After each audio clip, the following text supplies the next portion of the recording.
Merhabalar, bu videoda gölgelendirme tekniklerinden bahsedeceğiz. Öncelikle tarama tekniğinden bahsetmek istiyorum. İlk önce gölgelendireceğimiz objenin tam olarak neresine ışığın vurduğunu tespit etmemiz lazım. Ben bu objede ışığın tam olarak şuraya vurmasını istiyorum. O yüzden en parlak bölge burası olmalı.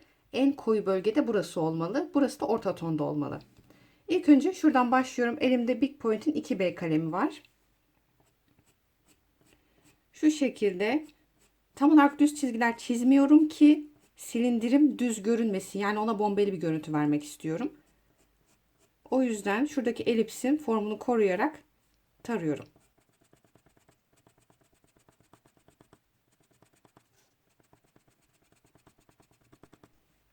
Tabii ben aşağıdan başladığım için yukarı çıkarken bu alt kısma elim değecek.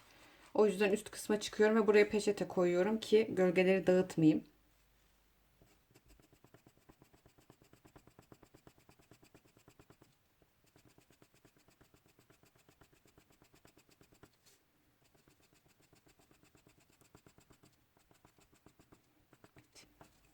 Bu bittikten sonra şuradaki taramayı yaparken şurada hafif bir bozulmalar oldu. Onu tekrar üstünden geçerek düzeltiyorum. Evet. Şimdi ışığın burada olmasını istediğim için burası daha karanlık olacak demiştim. Buradaki gölgeleri daha uzun yapmam gerekiyor. O yüzden buraya doğru yaklaşan gölgelerin daha açık tonda, bu hattaki gölgelerin daha koyu tonda olması lazım. O yüzden yine aynı kalemle devam ediyorum. Daha uzun gölgeler yaparak, daha uzun şekilde tarayarak.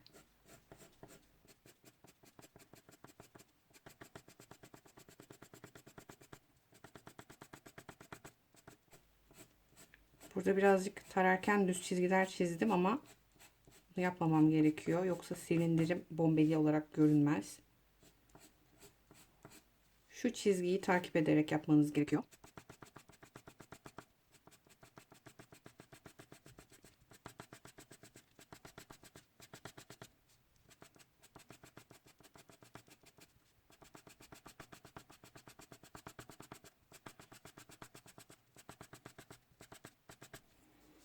Evet, şimdi daha koyu tondaki gölgeleme için de 5B Big Point 5B kalemimle devam ediyorum. Bu sefer daha kısa gölgeler yapacağım. Buraya daha karanlık bir görüntü vermek için.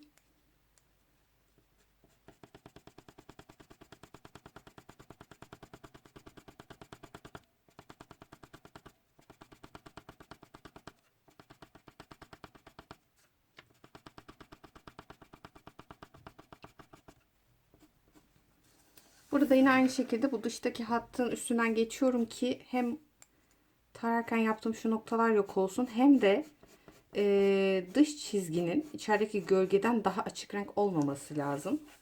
Onu tekrar belirginleştiriyorum.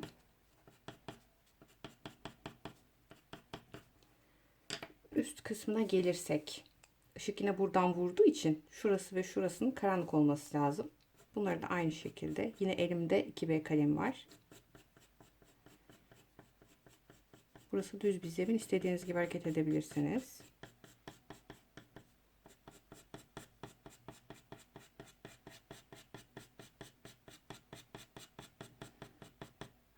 Yine burası düz bir zemin olduğu için burası gibi daha dar bir alana ışık düşmeyecek. Daha geniş bir alana ışık düşecek. O yüzden burayı çok fazla karalamamakta fayda var. Yine aynı şekilde elimde 5B kalem var şu anda. Dış hatları belirginleştiriyorum. Ve bu kadar.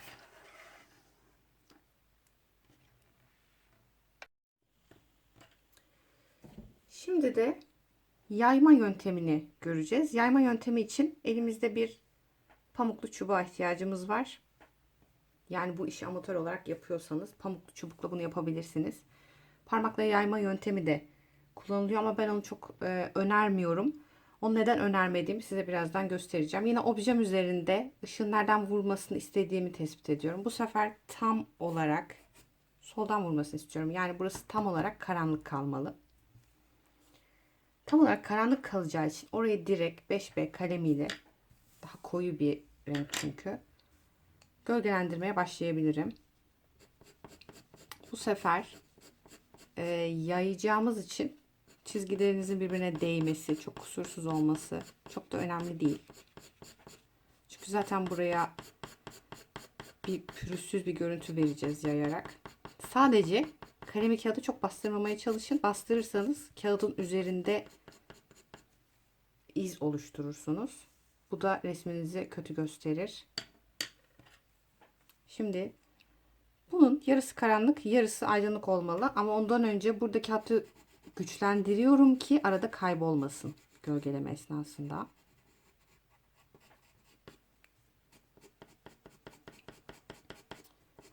Yine hat tabii ki gölgeden çok da koyu olmamalı. O yüzden bunu tekrar yediriyorum. Evet. Kutumuzun zemini düz olduğu için düz bir şekilde tarayabiliriz.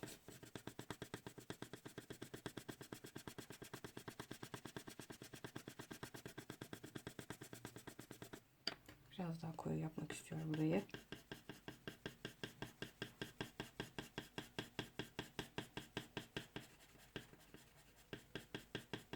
Bunu karalanmamaya çalışın. Yani şu şekilde yapmamaya çalışın. Böyle yaparsanız gördüğünüz gibi burada belirgin bir iz oluşuyor.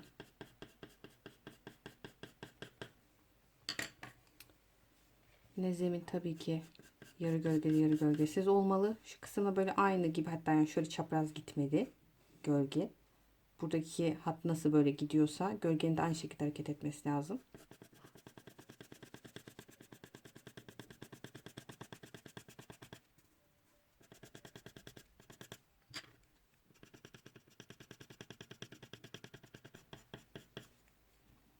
Bakın burası hemen kayboldu. Burayı tekrar düzenliyorum. Şimdi pamuklu çubuğum yardımıyla bu gölgeyi yayıyorum. Bu da biraz yumuşak. Gördüğünüz gibi kalemin izleri kayboldu. İnce ucuyla buraya yayıyorum.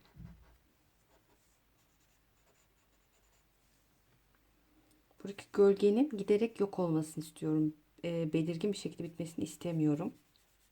O yüzden buraya geldikçe bu şekilde sürüyorum bunu.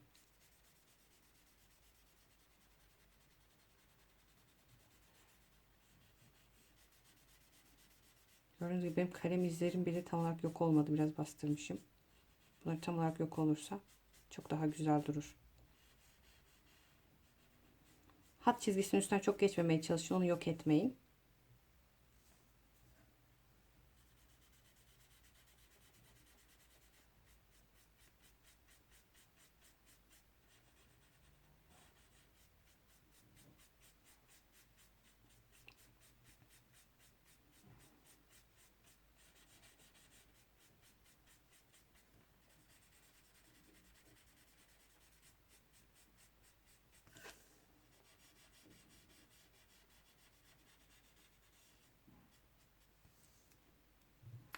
Bu şekilde.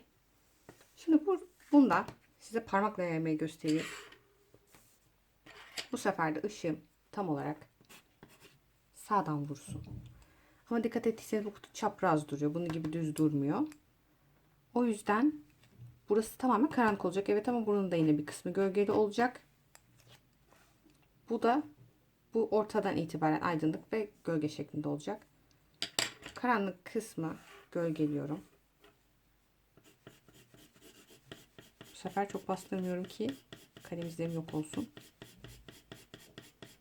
Ama karanlık da olsun istiyorum.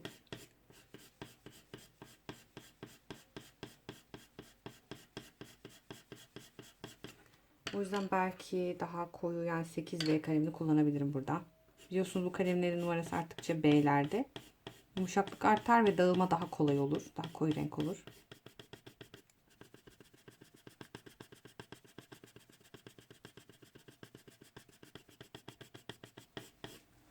Şimdi buraya gölgelersem buradaki hat çizgisi yok olacak. O yüzden buraya belirginleştiriyorum. Aynı şekilde burayı da. Özellikle köşeleri belirginleştirirseniz daha iyi olur.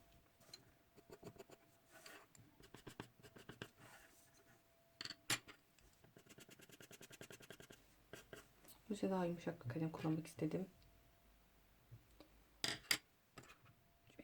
4B'yi deniyorum.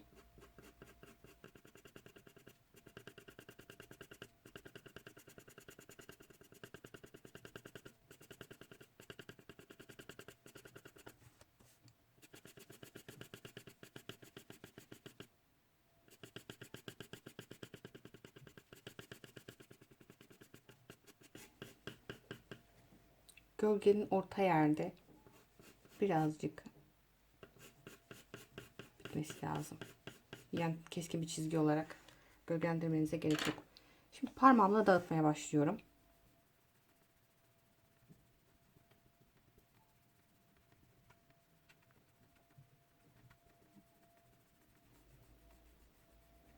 Bunun en sevmediğim özelliği, parmağımız daha kalın olduğu için ve böyle dağıtırken görmediğimiz için tam olarak nereye dokunduğumuzu.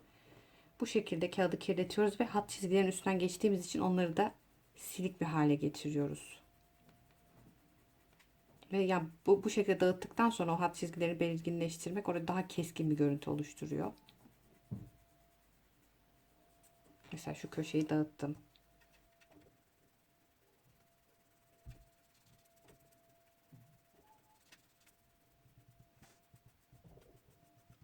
Gördüğünüz gibi bu da elimin hali.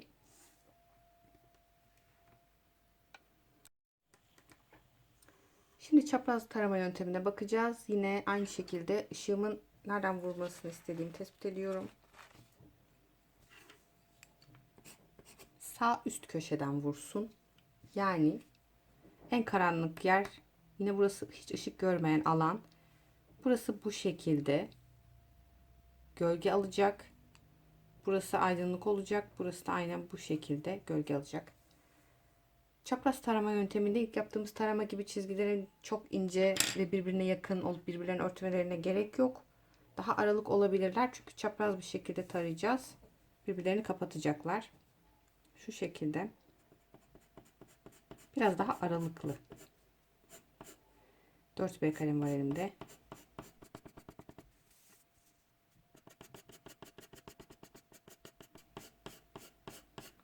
Burası en karanlık nokta olacağı için yine 8B kalemini biraz daha buraya karanlık görüntü vermek istiyorum.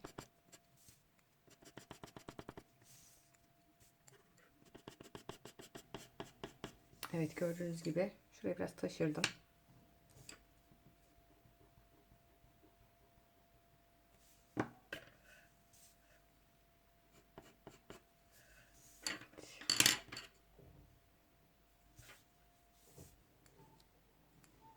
Bu sefer bakın, yine dikkat ettiyseniz hat çizgileri kaybolmaya başladı. Gölge üst taraftan geldiği için bu aşağıdaki gölgenin devam etmesi lazım.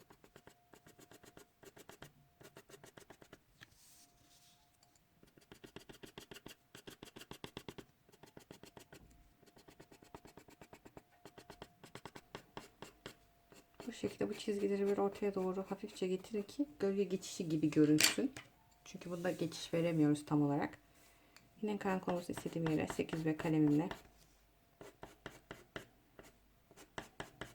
biraz daha gölge veriyorum. Evet, ve tamamen kaybolan hat çizgimi belirginleştiriyorum.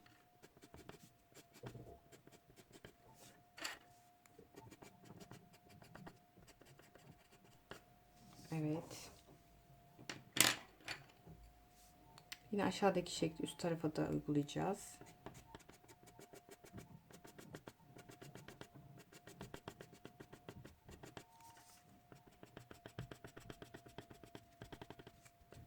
Gölgenin şurada birazcık birleşmesi lazım.